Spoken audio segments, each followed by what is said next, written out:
Great art and great stories find their center in conflict and contrast. It's the only place where resolution can happen. It's where the contrast and conflict come together, and that's what this piece is about. Kinesios is built around the theme of simple versus complex, man versus machine, the order of binary against the chaos. The stark stability of the square object in contrast against the inner circles, swinging dynamically between these two stable planes. The man-made iconic object set in natural desert truly represents man versus nature. But the real art, the real beauty, will happen when humans interact with this inhumane object, and the people work together to activate it to make it come alive. Static inhumanity in contrast to dynamic humanism. It is the play of connection between the planes of disconnection in our technological world.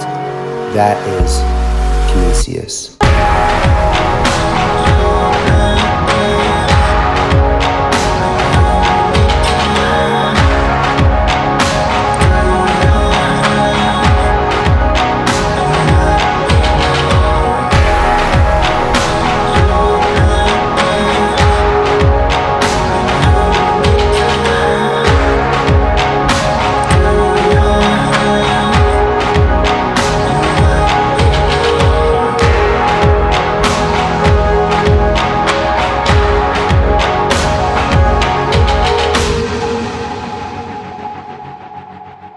I wanted to build something and do a piece of art at Burning Man every year I've been.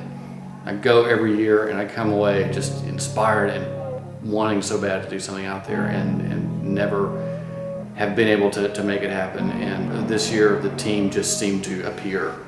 My name is Jeffrey Gill. I am a designer and artist from Nashville, Tennessee. My role in this project is a collaborator and an artist. I was part of the initial design of the process. I am kind of in charge of coordinating with Dimitri, who is our lead fabricator on this project, making sure everything runs smoothly. My name is Dimitri Yakovenko, and I've been a metal fabricator for about 5 years now. My role in this project is firstly assembly of the entire structure. I will also be assisting on the design and making sure that the full system is modular and can be shipped and assembled securely. So my name's Evan, and I'm currently a photographer, videographer. So my role in this project is just being a team player, coming in and helping when it comes to lighting and when it comes to visual projection that will be involved in this project in the long run, documenting this whole process and show how all these Nashville artists have come together and created this huge 40-foot sculpture, and how we shipped it all the way out to Burning Man. And we're going to install this huge thing there, but then we're going to break it back down and bring it back to Nashville. And I think documenting that process is vital towards not only the artist community in general, but what we can do for Nashville as a city and bringing more fine art to our own city.